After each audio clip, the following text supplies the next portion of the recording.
Hello, my dear friends. Operator Starsky here, and this morning, armed with coffee and extremely dangerous, we are. So we are here together with Pekka, the author of, I think, incredibly popular internet YouTube channel called Vatnik Soup, and it's my extreme pleasure to have you here today with us. How are you, my friend? I'm good. I'm very good. It's good to be here. Finally, we've been planning this for a long time, so it's good that we finally managed to do this. So yeah, happy to be here. Absolutely. The pleasure is all mine, and I feel privileged, absolutely. So today we will make a small news review, news updates review from Ukraine, around Ukraine, and things like that. Hello, dear chat. Hello, Arthur, and Newman, and Croupier, and Bones, and Maurice. It's really, really cool to see you guys. More people will join us eventually. Let's talk just a bit about yourself. How are you doing? And generally, why Vatnik soup? Can you literally explain people what is Vatnik generally? So Vatnik is a term that comes from Russian chat forums or image boards. I think it originates from around 2012, 2013. It's basically somebody well, first of all, it's a winter coat. It's very cheap looking winter coat. It's Vatnik.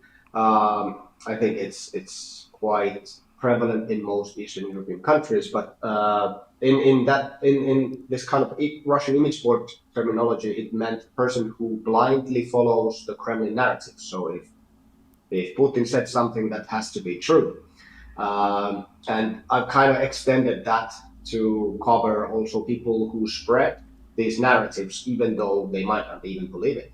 If it brings them money, they might do it. It's a paid propagandist also. So Vatnik is somebody who believes and or promotes Kremlin narratives.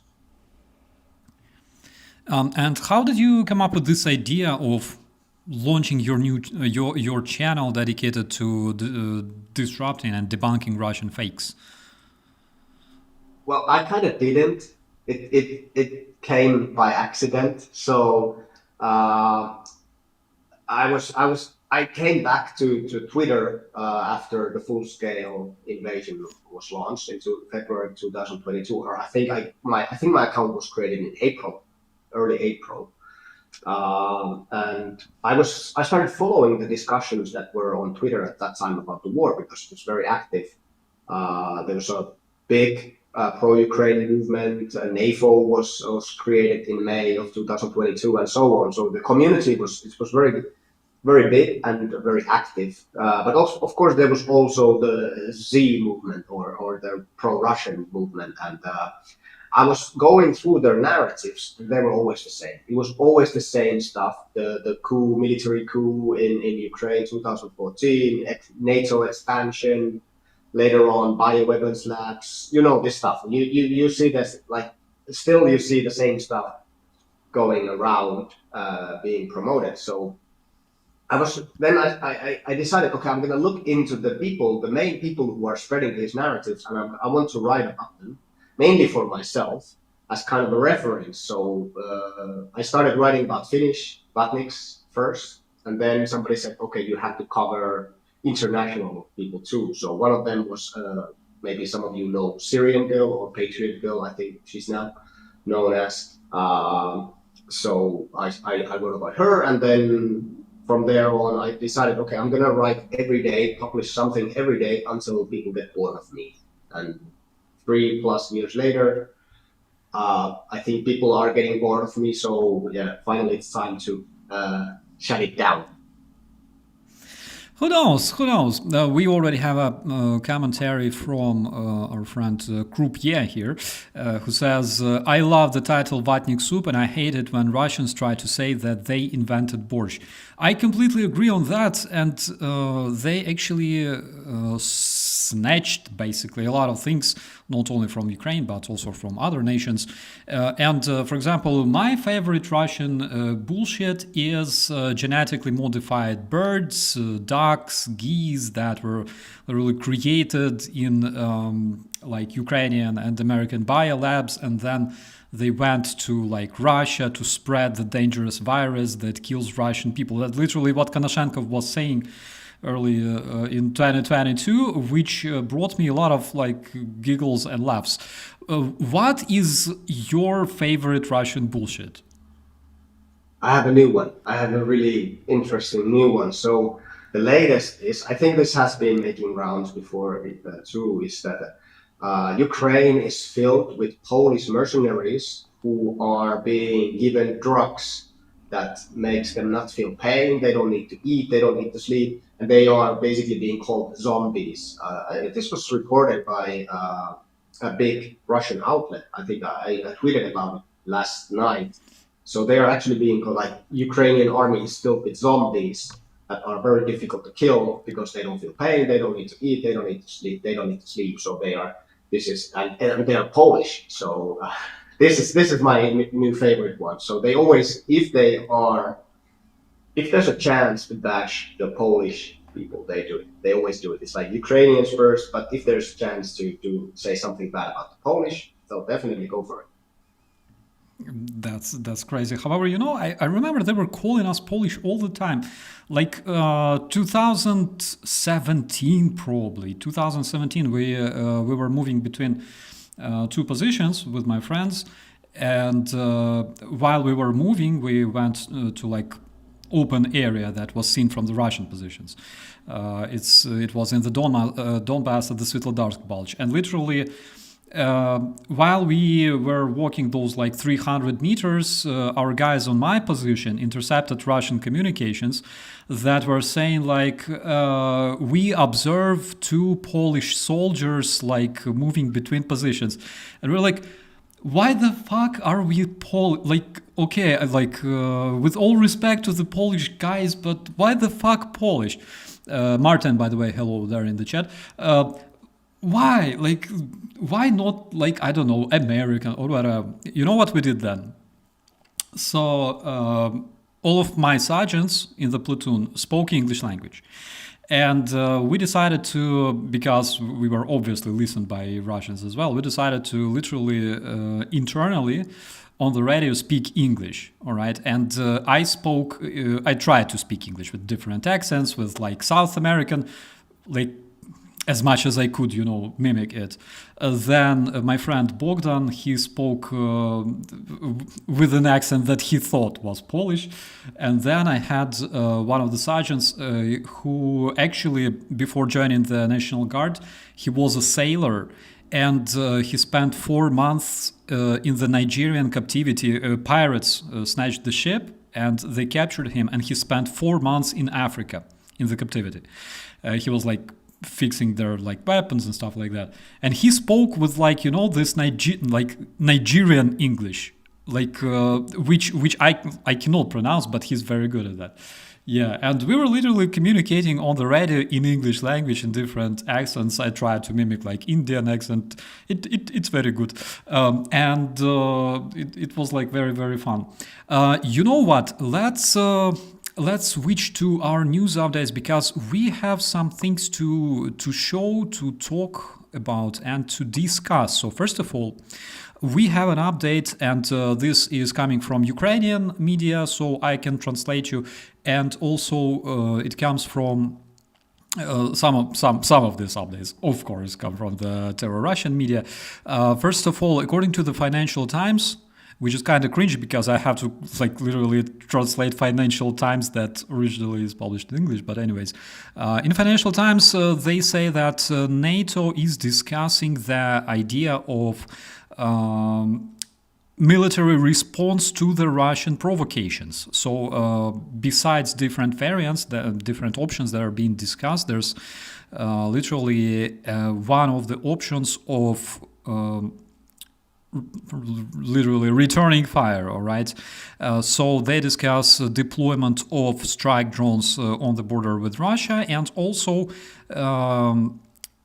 giving the green light to the pilots of the fighter jets to shoot down Russian aircraft. Actually, what do you think about this? Do they do that? Like, do they do that for real? Because literally, what we can see in the news is, for example, Mark Rutte, in the beginning saying that, yes, we will be like shooting down those airplanes and drones immediately. Then the next day he goes, well, maybe we will not shoot them down immediately. We will check out if they pose danger to our countries. And the next day he says, well, if those drones are not like dangerous, maybe we will, just let them fly. What's your thoughts on that? First of all, most European countries have pathetic defense against drones. That's the reality of it. It's pathetic. We don't have a response to massive drone swarms. It's something we haven't been able to it's been 3.5 years we've had time to develop this. Well, I don't know what each country is doing specifically, but it seems like the response is weak. If you think about it from a perspective of strategic communication, letting all these drones fly around critical infrastructure, around airports, without being stopped in any way, and then communicating that we might start shooting them down, it looks weak. That's a weak response. And we all know how Russia responds to weakness. So I kind of doubt, maybe there are some countries that will probably respond very aggressively. I think Poland could be one of them once they have the capabilities. I think the Baltic countries will also be very, I hope Finland, I think there's the Finnish president Stubb said that we might not shoot them down. There's a process to go through first. And I think in Denmark, they said that they wanted to avoid civilian casualties. So that's why they didn't shoot them down. But what Russia is doing, I think they're doing like a multi-dimensional attack with this hybrid attack. Is they test the waters. What will the response of the West be when they fly drones around critical infrastructure? And also it's to gather intelligence, of course, because these drones are probably getting a lot of data. And it's also it's a massive escalation. So they kind of see what our response is in terms of like proper kinetic response, but also strategic communication. Like how do we communicate this to the public? And we've already seen that the communication has failed. For example, in Denmark, people are preparing. Well, I don't know if it's a good or bad thing, but they are actually preparing, like there's this 72-hour kit that is being promoted in Sweden and Finland. Like you need this water and water filters and so on to survive for 72 hours if the ship hits the fan. So there are kind of these panic preparations going on in many households. So I think from the strategic communication viewpoint, Denmark's response has been very weak. But yeah, I think it depends on the country, what the response will be. But I kind of doubt, because NATO is such a massive structure, it's a huge hierarchy. So I doubt that NATO itself will kind of make these decisions at least very quickly, like, okay, let's shoot them down, because there's a big hierarchy to go through and so on. But individual countries might do it. Did you see Putin's speech in Valdai several days ago? I read something about it. All I remember is that Russia is not attacking NATO. It's impossible or something like that. I don't. But what else was there? What was the key message? Literally several interesting narratives. First of all, he was asked by the host, jokingly, Vladimir Vladimirovich, why do you send so many drones to Denmark? And the orcs are like, ha ha ha. And he's like, well, I won't do it again. And everybody's like, ha ha ha, And he was like openly joking about that, saying that basically there's a lot of, for example, young people that will be launching those drones all around Europe, and all those European hysterics will be blaming us, Russia, for doing that. And that was like his response, which literally explained everything. What to expect, how they possibly even recruit people, that launch those drones and things like that. Did you see any piece of his? Not this one. Somebody said that my mic is breaking up. Is it any better now, or because I changed the mic? Maybe. It's actually very, very good. Okay, so what Putin tries to do, of course, is to make the West seem even weaker than we are. It's basically he's mocking us. He's making fun of us in many ways. I think it already started, like if we go way back history to Munich in 2007, I'm not sure if you're familiar with his speech where he basically attacked the West. So he's always kind of framing the West both as weak, but also as very aggressive kind of regime that is always trying to kind of invoke aggression towards Russia and its borders.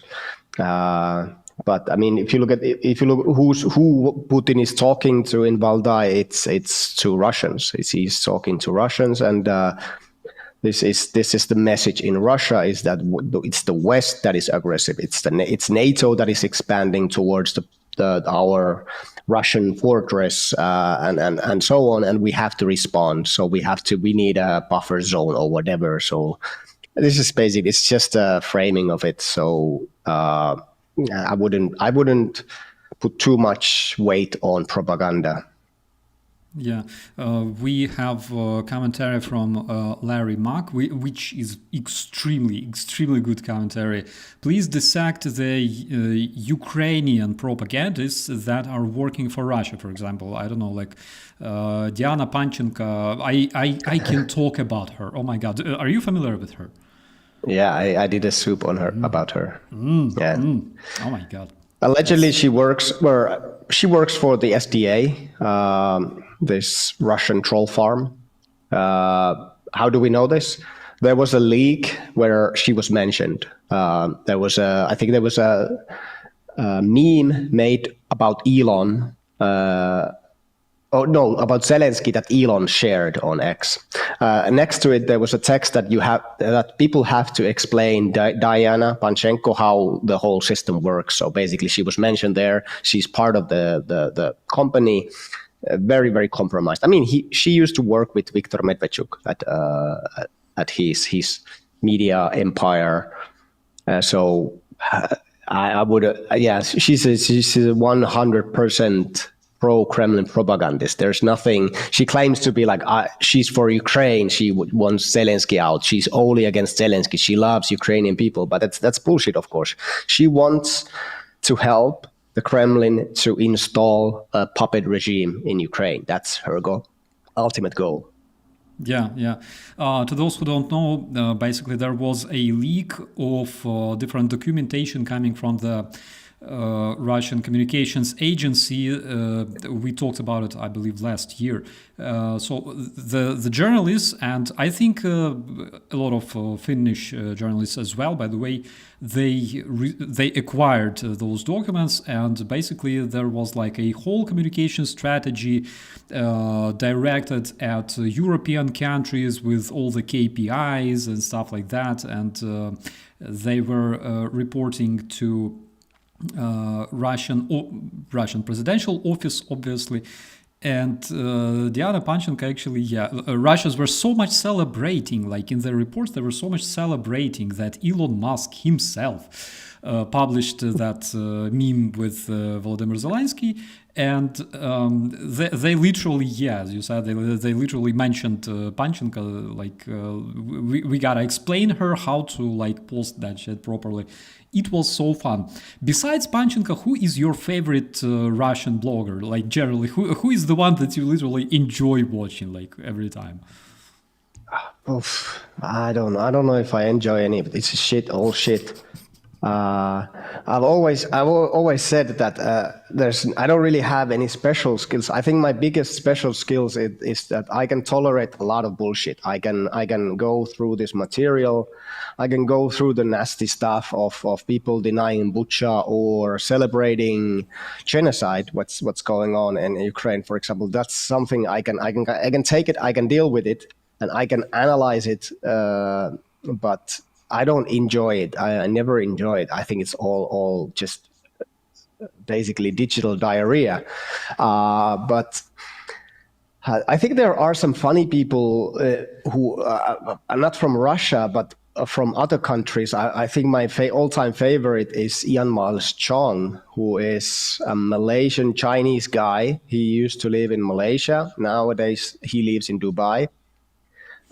Basically, he was spreading pro-Putin, pro-Russian messages after the full-scale invasion was launched. Around 2017, 2018, he was strongly against Putin, and he was saying that, okay, Putin is against LGBT, this stuff, and like he was condemning Putin for the aggression in Ukraine, but suddenly at some point he became a big Putin fan. And then he became one of the biggest commentators on American social issues like identity issues and so on. And he's always commenting like he's actually from the United States. But Ian has never even visited the United States. He's from Malaysia. Most of his commentary came from that country, and then he moved to Dubai. But he's also closely related to they. I don't know if they're friends, but they kind of sometimes share each other content. It's with Elon Musk. So Elon Musk has been spreading a lot of Ian's content, and he was also part of a movement or organizations that elected Trump for the second term. So he was involved in those elections, U.S. elections, in some role. Basically, again, Malaysian Chinese social media influencer who's never been to the United States yet. He's working on the U.S. elections and Russian propaganda. So that's a very interesting thing to me. And I think the only explanation that I can come up with is that he wants money. He wants a lot of this dough, and that's basically how he can get it by promoting the biggest authoritarian leaders in the world who have plenty of cash to hand out. That stuff is like, let's say, a lot of bloggers who like don't hesitate, selling their consciousness and selling their pride. They consider doing those streams and spreading that disinformation for Kremlin as a very lucrative business. I mean, take a look at Team Pool, right? Tadat Media, like that stuff became very, very known around the world. My favorite blogger, you know who is my favorite blogger? I think like Russell Bentley, the Texan cowboy. He's my favorite because he's fucking dead. I mean, he's a guy who had a very violent death in hands of the. Okay, all right, yeah. He was a nasty man. I think. But a lot of these people who there was a Finnish volunteer fighter. Don't remember his name, but he went to fight in eastern Ukraine with Russian troops. I think already around 2014, maybe. Complete alcoholic, and then he was allegedly killed by his own troops because he was just always drunk and he was stealing. And this is basically, it's this kind of human waste that goes there. And if you look at, for example, people who have relocated to Russia or are trying to relocate to Russia, let's take Scott Ritter, for example, twice convicted sex criminal. A lot of these people have convictions. They've been to prison. They've had problems with, I don't know, child pornography or in general, they are scumbags. Drugs. Yes, definitely drugs, and they are running away from their problems. But of course, the same problems will be there in Russia, and then you end up like was it Teddy, or what was the name of a Russian guy? But anyway, it's basically a safe haven for pedophiles and criminals and whatnot. So not many normal people emigrate to Russia because it's conservative, it's traditional. This is what Russia wants to. They try to tell you like we are conservative, we are traditional, but that's far from the truth, of course. And only people who are actually going there from the Western states are people who have problems in the past, criminals and so on. Absolutely, I think it's like a requirement, when they want to get a job, for example, in Russian disinformation sphere, and they are basically being interviewed. Like, do you have conviction? Like, yeah, I have several trips. I did my time for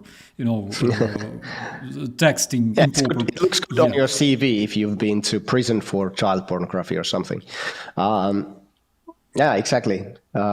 But also, I think one of the biggest scumbags is also this Aussie Cossack who's now in Australia, in the Russian embassy. I don't know if is he officially in Australia or is he officially in Russia because he's in the embassy? So he's been behind a lot of these campaigns, disinformation campaigns in the West. And he was actually part of a campaign that they tried to do in Ghana. They tried to do like a pro-Russia rally with Wagner shirts and Russian flags.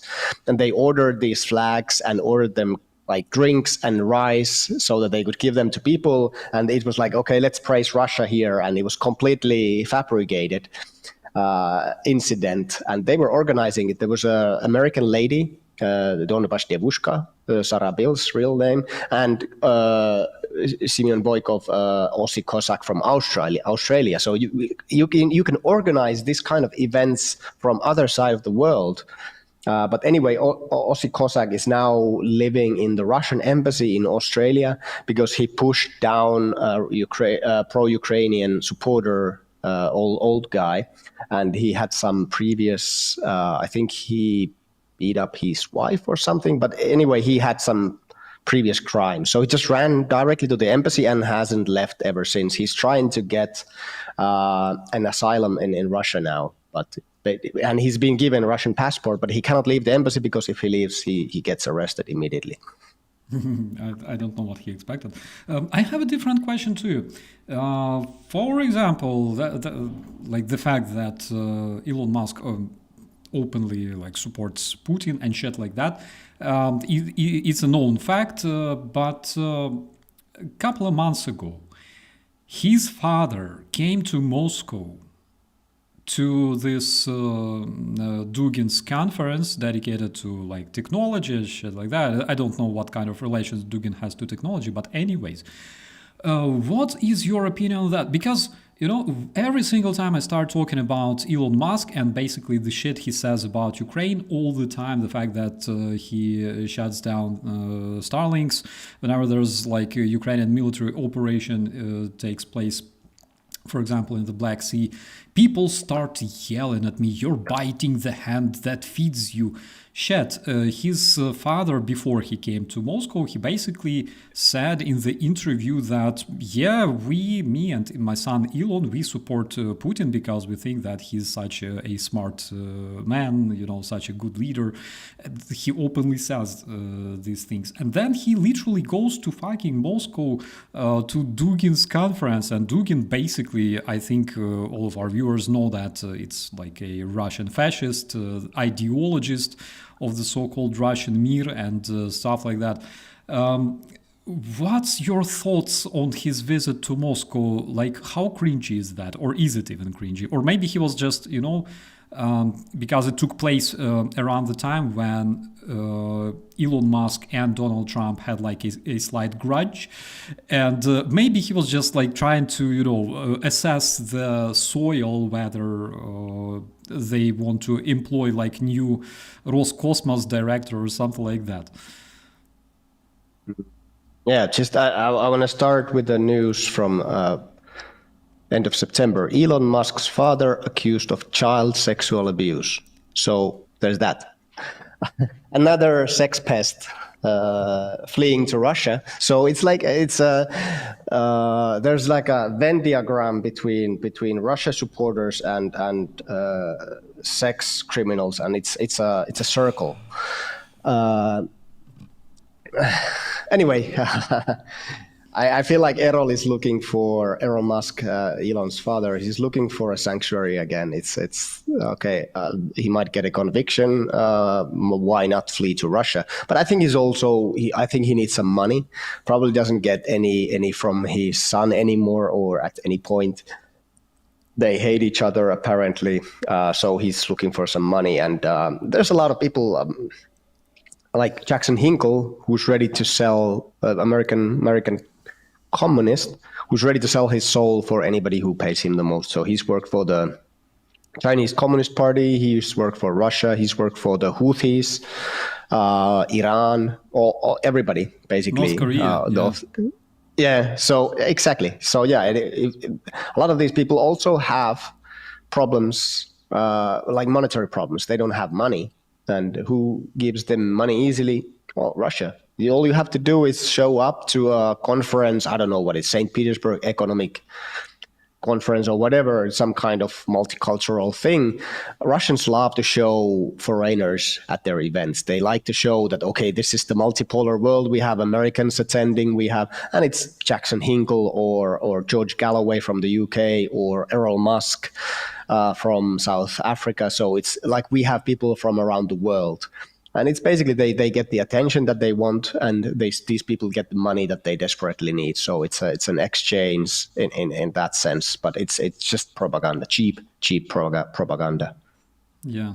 Oh my God, I didn't expect to learn this shit about Elon Musk's father, but like I'm not surprised. Seriously. Okay. Well, he married his own stepdaughter, Errol. Fucks. Really? So that's all. That's basically all you need to know about this family. It's a fucked up family, where Elon is coming from. What's wrong with gonna sue me, but what's wrong with them? Oh my God. Oh my fucking God. Let's switch to our updates, shall we? Because this is so fucking embarrassing. So tonight, good Ukrainian drones attacked Volgograd Oblast in the terror Russia, and they literally set the Lukoil Korobkovsky gas refinery on fire. In Kotovo, there was quite an impressive firework, as we can see on the picture. There's like this absolutely beautiful fire on the horizon that serves as a tiny sunrise for Ukrainian freedom. What do you think when you see those amazing fireworks on the territory of the terrorist federation? What do I think? I think unfortunately it's coming too late, and it's coming too late because of Joe Biden, because of Jake Sullivan, because of people who advise against strikes deep inside Russia. This could have happened a long time ago if Joe Biden allowed it. But unfortunately, it became a domestic issue in the United States, and Biden said no. Just before Trump was re-elected, Biden allowed these strikes, but Trump, of course, after this said that Ukraine shouldn't strike deep inside Russia. But now, because Ukraine has its own capabilities to strike there, we've seen that it's the most effective way to end the war. Because there's a saying that most of you probably know, that Russia is a mafia state. It's a gas station run by mafia. So once you take out the gas part from the equation, it's just a mafia without any money. So basically this is most effective way of ending the war. I think it was Zelensky today who said that 20% of their refining capabilities have been they're done. The problem also for Russia is that these repairing this stuff requires a lot of materials from Europe. So they because these items are being sanctioned now, it will be very difficult for them to get spare parts, for example, or they get some from China, but it's not as high quality.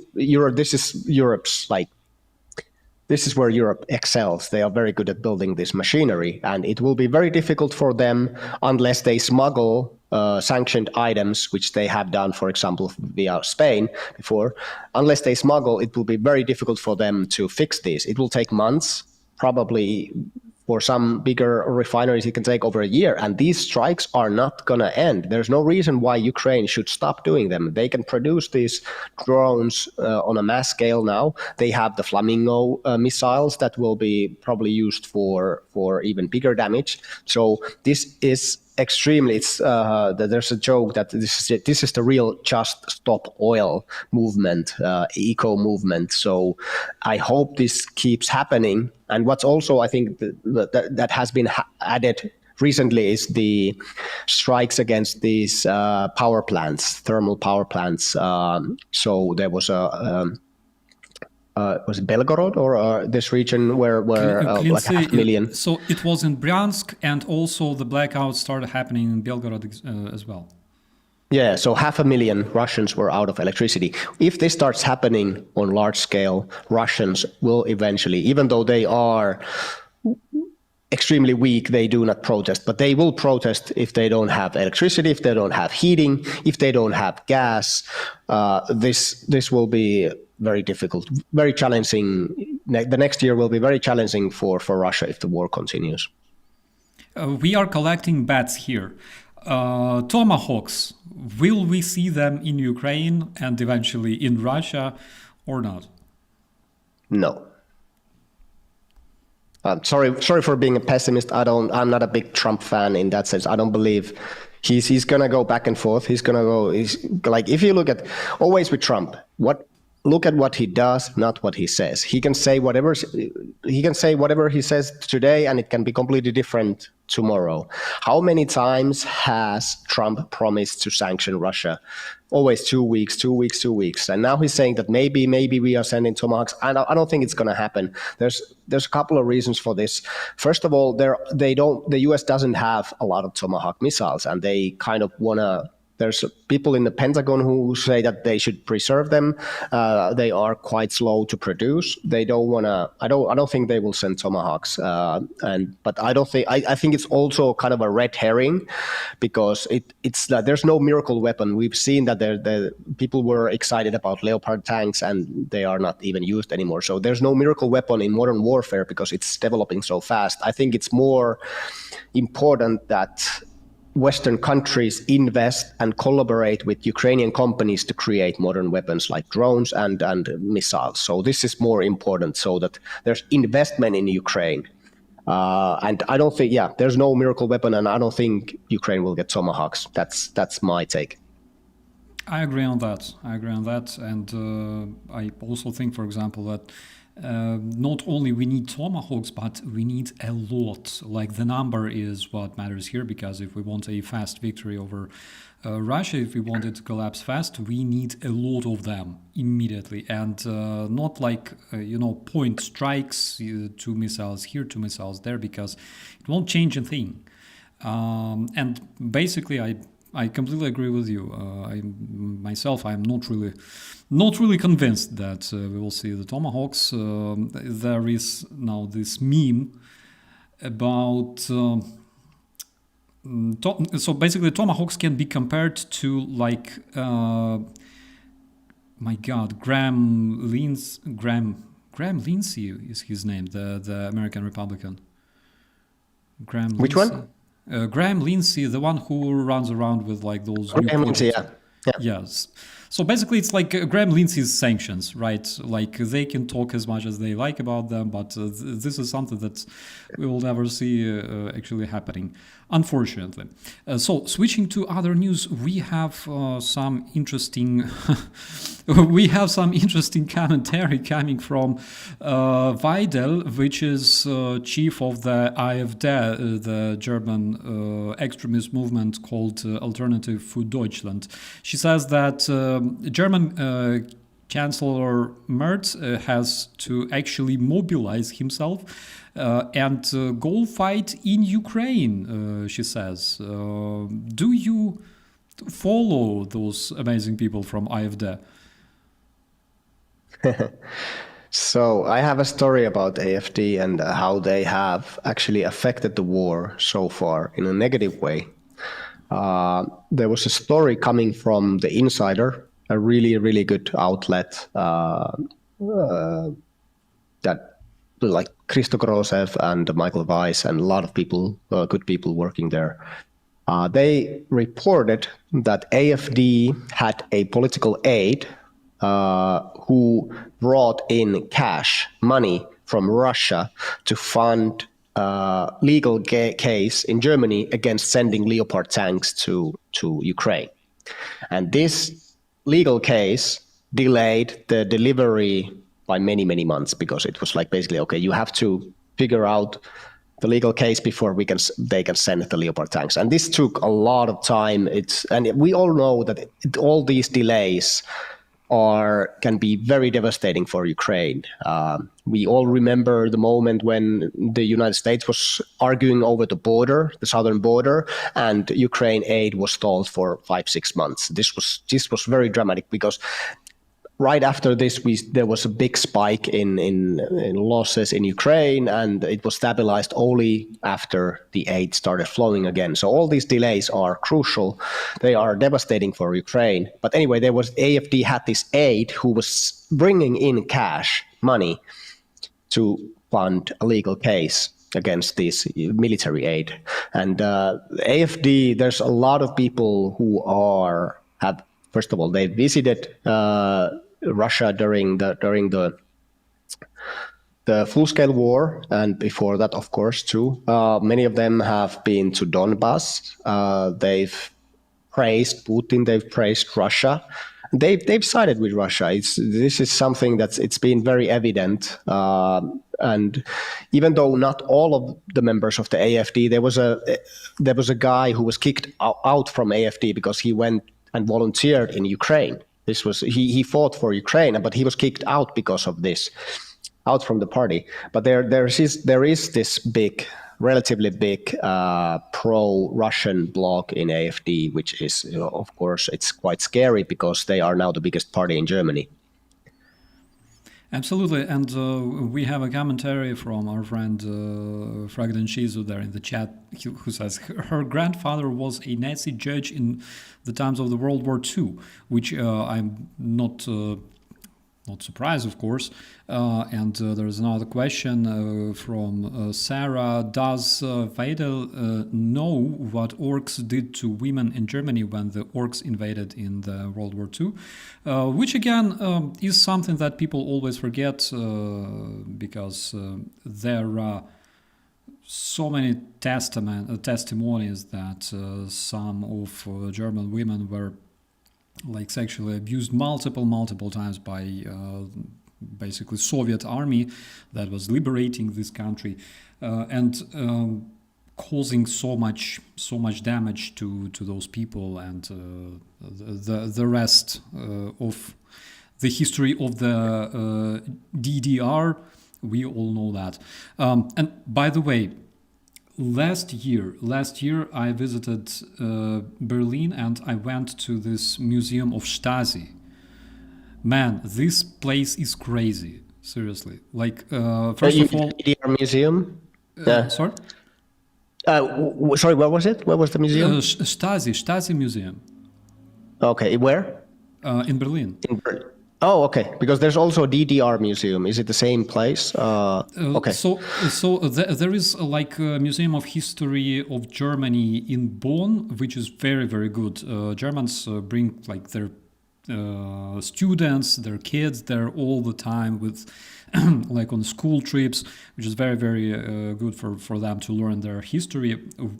We have some similar initiatives like that in Ukraine, but they only started like years ago.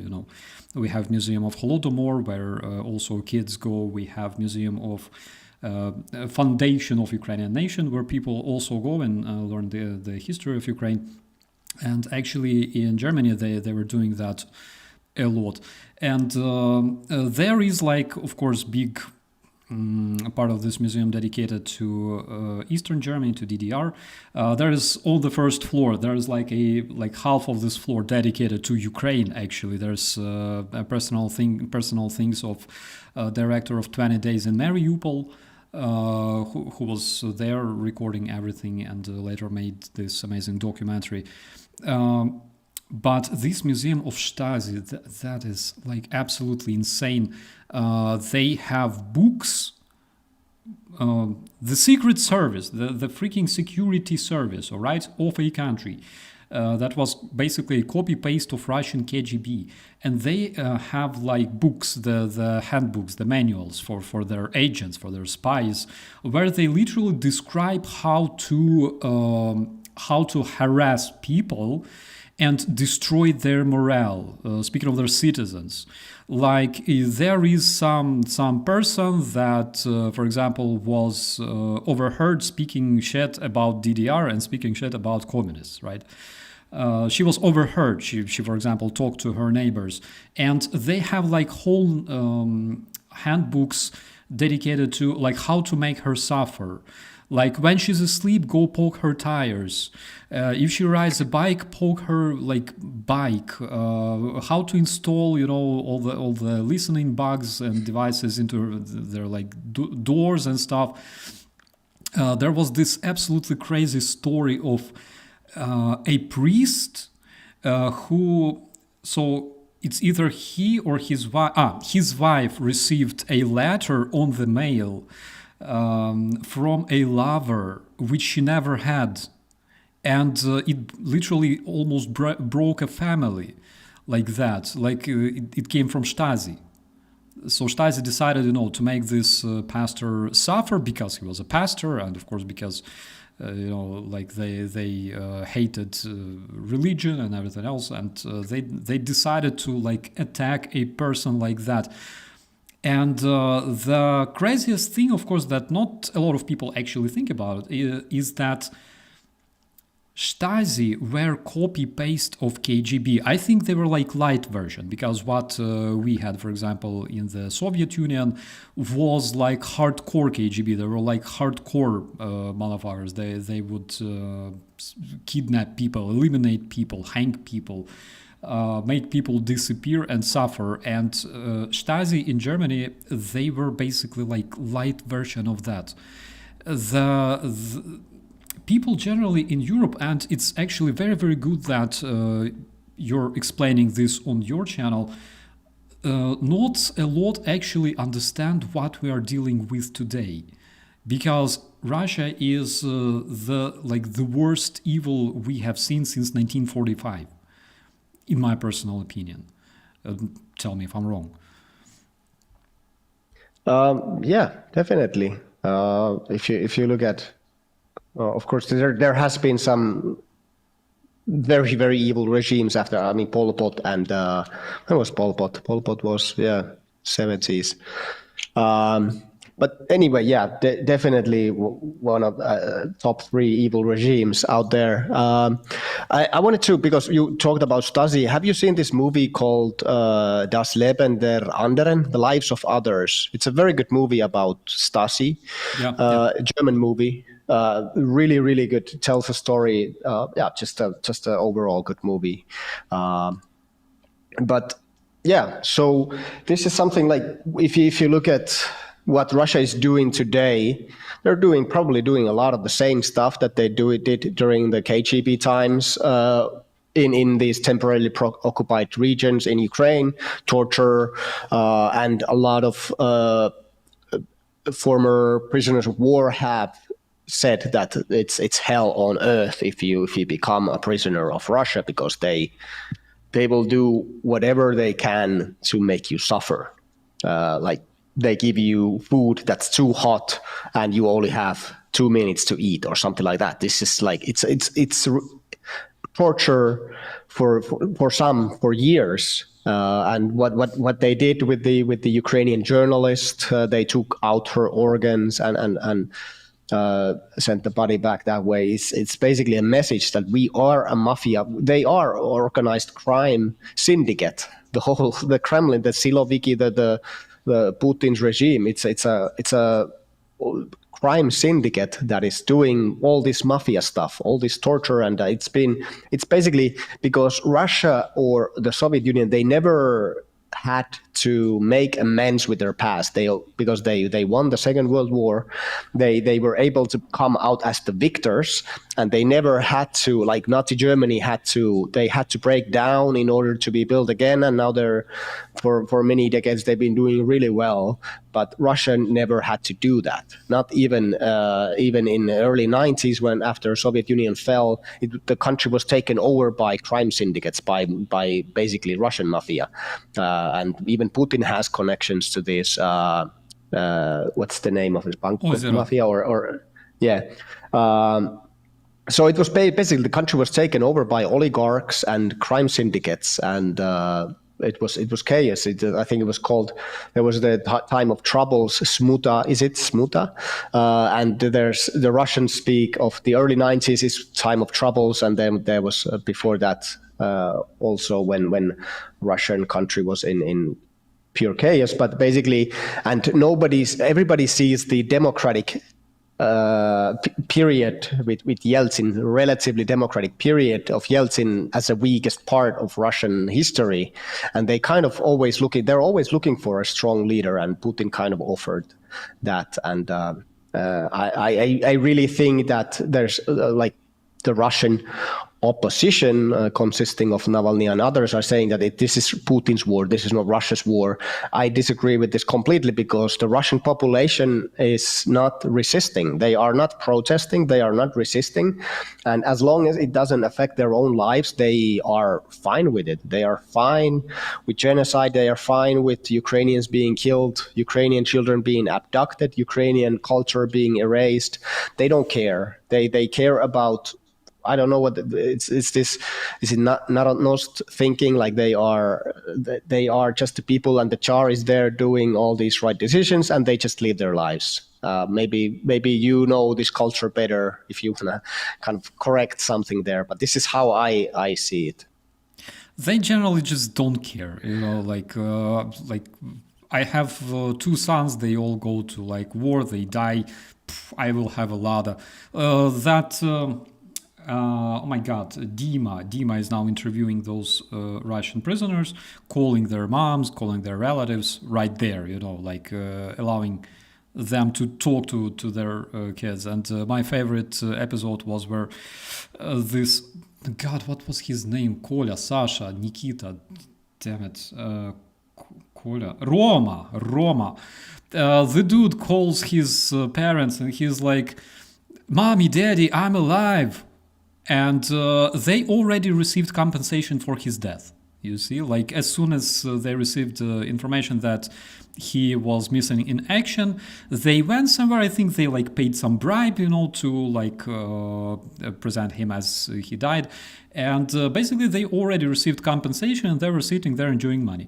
So he calls them and he's like, Mommy, this is me, Roma. And she's like, "You're not Roma.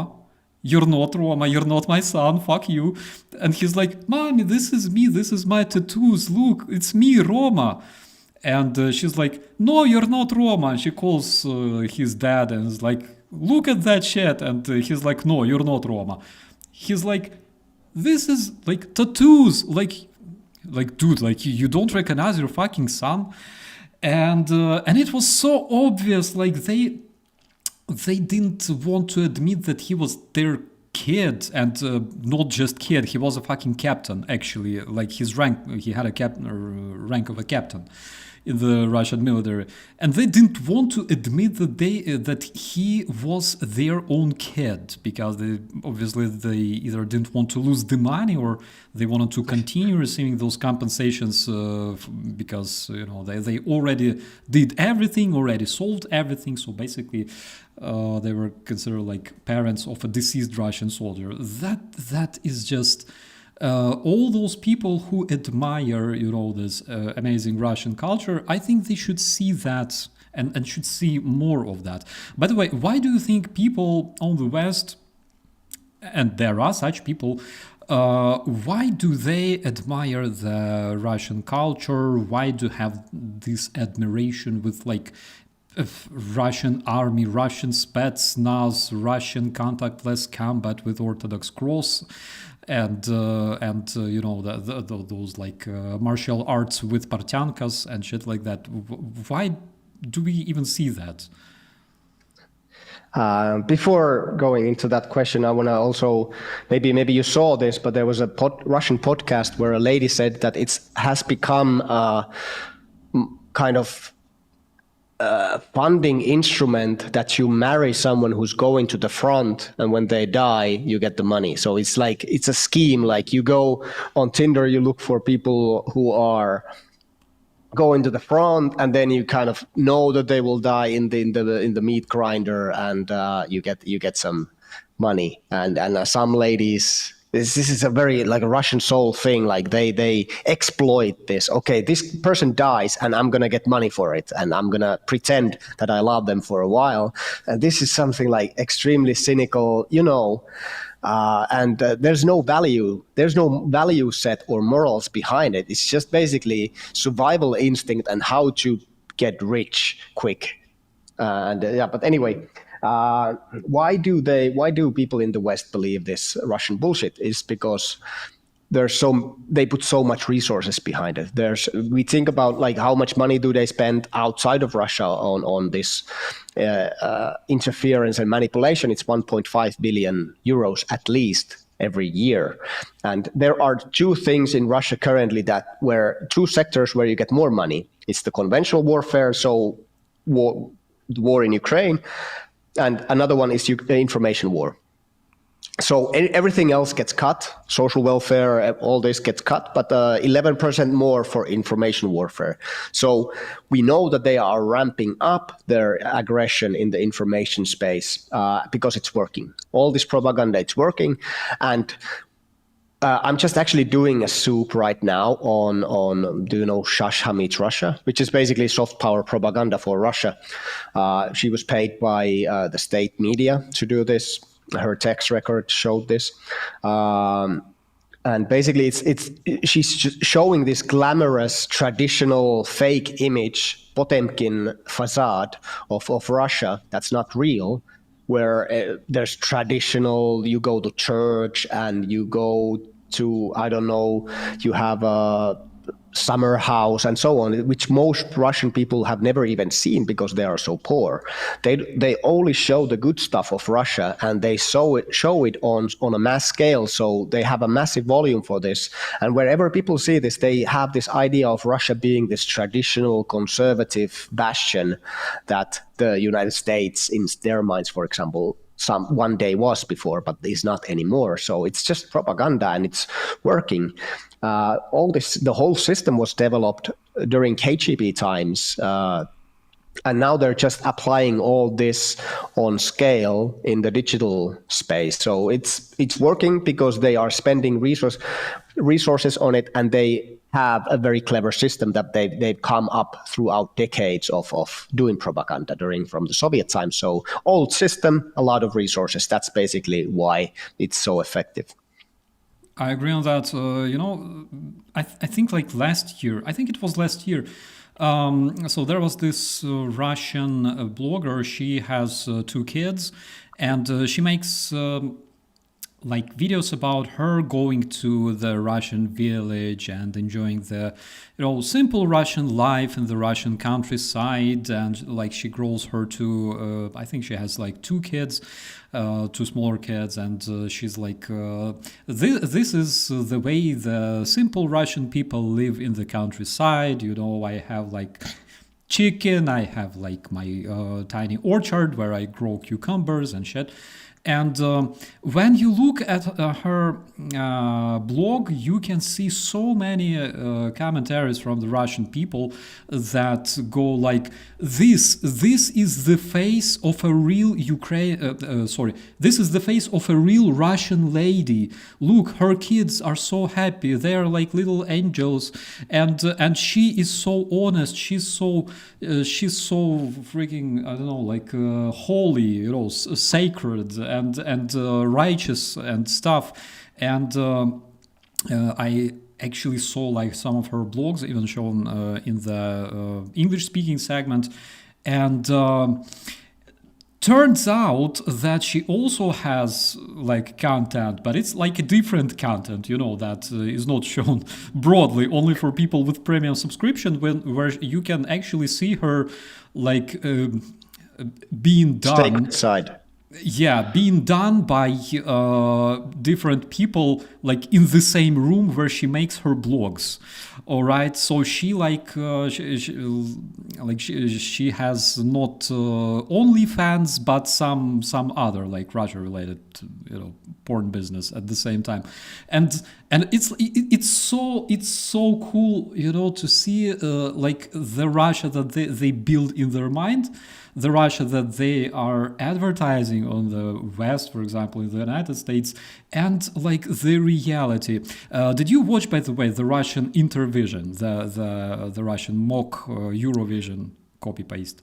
Fortunately not. I watched some reports and news articles on it. The Vietnamese person won, and he's part of the LGBT. He has a boyfriend, right? And it's a bit like, okay, we are promoting this traditional conservative society, yet you have a gay guy winning the competition. I think that was a bit ironic in a sense, but yeah, I didn't watch it. I think it was a big failure. I actually think that they're not going to do it again. I think they plan to do it in Saudi Arabia next year, but I don't know. It was extremely cringy. It really was, because generally speaking, if you are even suspected of having some shift, some alternative views on like conservative sexual orientation, you will get fucking killed there. Like they already put the equal sign between LGBT and extremist in Russia, like literally. And did you hear about that family from Canada that moved to Russia because they didn't want to live in that filthy, rotten West, full of gays and lesbians? And they moved to Russia, where they got immediately all of their finances frozen. They could not use anything. The wife, she made a video. She started ranting in that video, like, this is not what we expected. Then eventually she had that video removed quietly, and most obviously we all understand why. And then there was another recent case. I think it was American, right? Like, American dude moved with his family to Russia, and then he got instantly mobilized and like sent straight to the front lines. Yeah, he wanted to become a welder for the military, but he was refused. He was sent to the front. The wife is still claiming that he is alive, but who knows? I mean, how long do you live there in the front line, in the dead zone? But anyway, I think it's a good example, even though like it doesn't really matter if he's dead or alive, but that's basically how Russia works. And there was also this lady from America who moved to Russia, praised the country, and I think just a month or 2 months ago, he was beat up by Russians because of her skin color. So that's basically the multicultural, non-racist Russia for you. This it's just the propaganda is so powerful that there's always these gullible people who believe the shit and they make the most dramatic decision of their life and move to Russia because of this propaganda of showing like, okay, we have churches, we have the Orthodox Church, which is basically a continuation of KGB and FSB. It's just infiltrated. It's led by a KGB agent, Patriarch Kirill. So it's just a way of doing propaganda and espionage. So it's these ignorant people who they target, and it's always a tragedy because they are still people. I mean, I feel sorry for the Canadian family going there and just losing everything because they believed in something that doesn't exist. Also for the American family, they have this illusion of something grandiose and something great, and they can build, like they are the pioneers, similar to people who moved to the United States long time ago, and they can build something great. But the reality is just it's shit. Russia is a pile of shit, and you cannot really. It's full of poor people. It's full of criminals. It's full of all these like societal problems. But yet these people fall to this cheap propaganda, and it's very sad. I agree on that. In Ukrainian, we have this saying, «І жалько мені вас, хлопці, але так вам і треба», which can be translated as, I feel so sorry about that, guys, but that's what you deserve. Let's move on. Let's check out some more updates. So first of all, we have update from the insider, by the way, that in Germany the government adopted the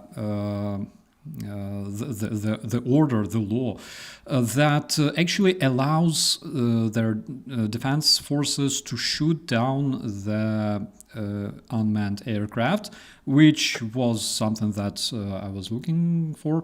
And also the hackers of Black Mirror actually published a new archive of Rostech, where they actually exposed a lot of different documents confirming that Russia is closely cooperating with China in frames of countering Ukrainian UAVs. And they also produce different systems which Russians actually ordered from the Chinese scientists. So those Chinese scientists are working on the systems that develop measures for locating the UAVs that work using the 4G communication or trying to countering the Starlink systems. President Zelensky also informs that since the beginning of the Dobropilya operation, that freaking incursion that took place literally last month, I believe, when Russians penetrated the Ukrainian defense, like that huge Ukrainian defense line, and penetrated something like 10 or 12 kilometers deeper into Ukrainian territory, and then literally got caught. So President Zelensky says that according to our data, Russia lost 12,000 12,000 Russian terrorists there. I cannot call them military. And also, bro, I'm not sure if you can see that on your screen. We have this absolutely amazing map of most recent Ukrainian strikes on the Russian territory. That includes their oil refineries, that includes their oil terminals, and basically, according to the all-seen group called the Eye of Gore, there were 40 reports recorded coming from the Russian territory, including 11 нефтеперерабатывающих 24 refineries, 2 oil storages, 3 military Russian bases with radio location systems, 1 heating power station, that's the one that we talked about in Klintsy, in Bryansk, in former Ukrainian Oblast of Bryansk. So 1 gas processing facility, 3 cases of strikes on the Russian railroad, 3 cases of strikes on their ports, docks, and warehouses, and also 3 other facilities related to the Russian military production, which again is so cool to observe. Generally, I wanted to ask you this: what do Finnish people think about joining NATO? Do you feel this, I don't know, security or happiness or celebration from finally making this important step of joining the alliance? I think generally people feel more safe. The benefit that you get from NATO is not always just like conventional military support, but it's also intelligence. I think this is one of the more crucial things, is like getting more information overall. Intelligence from countries like the United States can be extremely critical. And even though, I mean, right now there is quite anti-NATO person in charge of the United States right now, and he's not really focusing on any of this NATO-related stuff, it's still a very important alliance. A lot of people are saying that NATO is kind of crumbling. I don't believe in that. NATO has always had its kind of issues. Of course, we cannot, like, Turkey is in NATO, and there's a lot of issues with a lot of people. Many countries have issues with Turkey, for example. I feel like we are safer now in Finland. NATO was a good decision at this time. Some are saying that it came too late, but I think this was the perfect time. Because of Russia's aggression. And even though, I mean, of course, a lot of countries rely on the United States, their support. If shit hits the fan, it's the US that people expect help from. But we have to remember that now we are also strongly allied with countries like Sweden. Finland is strongly allied. Of course, we've been allied before, but now it's even, because with NATO and Norway too, we can share so much more information between each other. Denmark, the Baltics. So even though most people just speak about the United States, it is by far the biggest NATO partner and has a lot of power in the alliance. But we have to remember that there are other countries too in the alliance, and it makes all these smaller countries more powerful in a sense because of the alliance. So yes, definitely. And I mean, of course, I would like to one day see Ukraine in NATO, because it has become a military superpower, in my view. It is the pioneer. It's spearheading modern warfare, and there's so much that other countries can learn from Ukraine. And I think, as I said before, the most important thing now would be to support Ukrainian military industry, so that we can collaborate there and come up with new solutions. Because as we've seen with many wars, World War II and World War I especially, there's a lot of technological developments happening during the war, because it's basically kind of evolution in mini-scale. Like if somebody develops a weapon, like Bayraktars were really effective at the beginning, then somebody comes up with a counter to Bayraktars, then you see tanks or Abrams tanks are doing relatively well. Someone comes up counter to that. So it's basically, there's always adapting to new technology. And now, like, fiber optic drones, Russia was quite dominant with fiber optic drones until, like, Ukraine is now coming up with solutions to counter them. So it's this constant one-upping of technology. So this is why it would be extremely important to work together. NATO countries should work together and invest in Ukraine, and eventually take Ukraine to the alliance, because it is the best defense against Russian imperialism. Absolutely, my friend. By the way, from what I can see in the chat, we already set on fire some of the Vatniks that I'm not really sure if they're finished, because this individual, for example, says, "I'm finished. This account is fake." I am very glad, first of all, that he admits that his account is fake. But what would you say to this AI-generated face on that image? Sorry, what was it? I missed it. The dude in the chat speaks something about Putin. I don't know. Oh, the Tony guy. Yeah. Oh, okay, yeah. He's he seems to be like a troll. No, I'm not finished. I'm actually no. Voin mä puhua suomeakin, jos se helpottaa.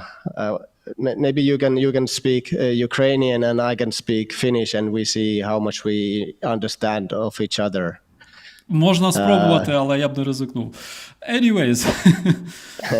Anyways, generally, I am actually very, very disappointed that not a lot of Russian trolls are coming to the chat, because, when Russian bots are massively commenting under your content, usually this works like a seal of approval. It means that they are actually concerned about what you're saying, and luckily we have you, Tony. Thank you so much for serving as an inspiration for us. Moi, Tony. One thing that I was asked there. Here it is. So Ice asks, what's the name of this Russian OnlyFans lady? So she's not OnlyFans, she's Pornhub lady, actually. And I found some footage. There's oh my God, let me put this on the screen. What you see is basically like this part of this image. Sorry, I closed you, Pekka. This part of the image is basically her real blog, on a YouTube, obviously, and this part of the image is basically her other kind of content that she used to produce. You can find her, if you are a fan, if you want to see some brutal Russian porn, you can find her on the Pornhub. Her name is Lena Raif. I will just post it in the chat. That's for you, Tony, because you will need it, definitely. I just had this impression. Tony. So Tony just said that I have a good show. So yeah, just I don't know what's the mix up at the chat, but it's just basically, I think this is a great allegory of what's happening in Russia. There's this Potemkin Russia, Potemkin facade. Can you explain what it means? So I'm not sure. Maybe you can fix me if I tell the story wrong. But there was a guy, Potemkin, in Russia, and I think it was Catherine the Great, who came to see some parts of Russia, but it was shithole. So they built these facades. So the building only had the front, and they showed these fronts to Catherine when she was taking her tour around these towns. So there was no real nice buildings. It was just shit, as Russia mostly is. But they built these facades, only the front part, and they started calling these villages the Potemkin village, because it's fake. It's completely fake. So this is the way I see most Russian propaganda now. It's all it's just the facade. It's just the front. And when you look behind, when you actually start investigating and researching Russian society and what's going on there, it's just shit. It's divorce rates are one of the highest in the world. Domestic violence is legal. There's a huge problem with human trafficking and sex trafficking. They even child pornography, possession of child pornography is legal. That's might be one reason why all these sex pests go there from the West. So it crumbles once you start looking. Once you take a closer look to Russian society, you can see that it's just a shithole, a degenerate shithole. So that's basically, it's a Potemkin village. The whole country is a Potemkin village. And then you have Tucker Carlson go into metro station in Moscow. It's the only nice metro station. You take 10 stops and you only see misery and poor people and homeless people and so on. So it's a Potemkin village.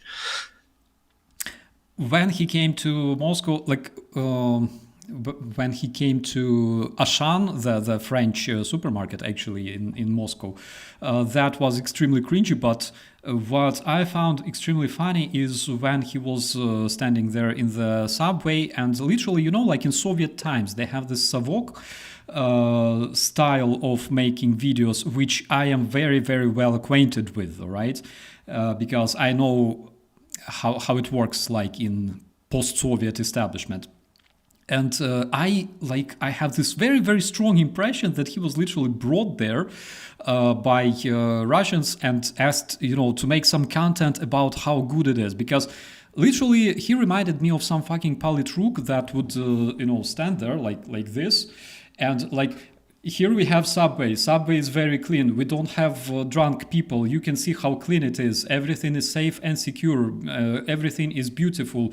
You don't have these subways in the United States. It was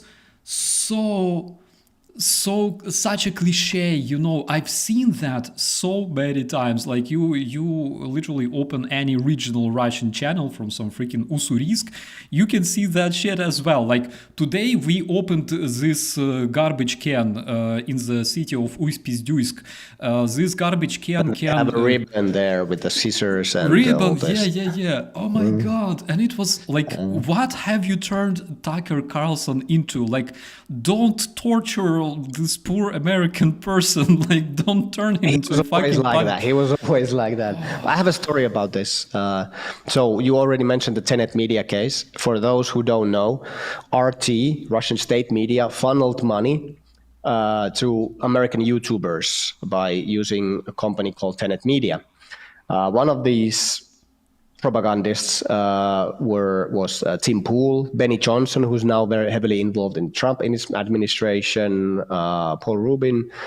There was a lot of these people, and there was some internal discussions being published, and RT people, the Russians, asked whether these creators would be interested in sharing Tucker Carlson's trip, the video stuff from Moscow, and somebody said that that is too much propaganda. That's my limit. I'm not going to do that. So that was too much even for these greedy American YouTubers who were paid to do it. They said, okay, that's a bit too much. I'm not going to go there. So I think in general, those Tucker Carlson propaganda videos were too much even for the hardcore Russia fans. I think the funniest thing was like, okay, he wanted to show a Russian supermarket, but it was actually a French supermarket, Auchan, where he went to probably one of the nicest ones in Moscow, but it was not Russian, it was French, and he was like, yeah, it's just a funny video. Look at this, my trolley. It's getting stuck to the escalator. Dude, oh my God, like you can see that shit everywhere in Europe. Go to since the 60s, yeah, 1960s. Go to fucking Kaufland. We have that in like Ukrainian epicenter everywhere. Oh my God, it was so funny. But you know what? I think as much as I enjoyed this conversation, we already have to wrap up in just a while. I wanted to ask you, like, what is the craziest case of Russian disinformation you would put on like absolute top one since 2022 and like 2025? I think we already discussed this. So I think the bioweapons labs targeting pregnant Russian women, I think that was one of the funniest. All the soldiers, that was a funny thing. Combat mosquitoes. Have you heard of this? Like, I think that was quite funny. Yeah. So genetically modified combat mosquitoes that only bite Russians or birds that spread. I think those were quite funny, but I think the unfunny part is that somebody actually believed in those stories, even in the West. So that was the tragic part. Again, zombies, Polish zombie fighters who don't sleep or eat and cannot be killed. I think that's a funny story. I don't know if there's probably people who believe that, maybe in Russia, but yeah, those two would probably be the funniest ones. And I think in general, this kind of like conservative Russia, the whole narrative is funny when you start looking at it more in more detail, because it's just so absurd and far from reality. And it's these sex pests and criminals who are promoting it, which makes it even more kind of cynical and also funny. But I want to do one thing before I conclude. I'm gonna say this in public because some people might already know that I am leaving Vatnik Soup, so I won't be doing that. I will not be the public face of Vatnik Soup. We are not ending the project. It will continue, but we are looking for a new phase. So maybe you would be interested, Starsky, being the new face of Vatnik Soup every now and then, or let's talk about this, or maybe we can collaborate in some way. But it's just want to put it out there in public, because just to put the pressure on you, you know. But thanks anyway. It's been a great chat. Thank you so much. Maybe there is a message you would like to send to Ukrainians or this amazing community of our family and friends watching us right now. Of course. Keep up the good fight. We all know that Ukraine will prevail, will be victorious in the end. I think it's amazing that you keep doing this after 11 years of war, 3.5 years of full-scale war against a brutal enemy, and I think we can all agree that the war needs to be won. Ukraine needs to win. So, Slava Ukraini. Heroям Slava. Thank you so much, my dear friend. It was absolute privilege to have you here finally. And of course, I'm a bit sad that we will not see you much on Vatnik Soup anymore, because like it's you basically. When we talk about this project, we imagine this smiling face with mustache, and like it's basically your project. But thank you so much for participating, and I'm also very happy that I managed to catch you and bring you to this stream with the help of our friend Claire there, by the way, in the chat, before you disappeared from the Vatnik Soup. Thank you so much, my dear friend, and also thank you, dear moderators, thank you all of our dear friends, either helping this channel running or supporting Ukraine, which is even more important than helping my channel running, but I appreciate it very, very much. Tony, sorry if I insulted you in some way, didn't mean to. And thank you, dear Pekka, thank you everyone, thanks to all the decent people of the world who keeps supporting Ukraine and fighting for Ukraine and democracy and freedom, because this is the proper thing to do. Thank you so much, Pekka, please don't run away yet, and we will see you next time, my dear friends. Be safe.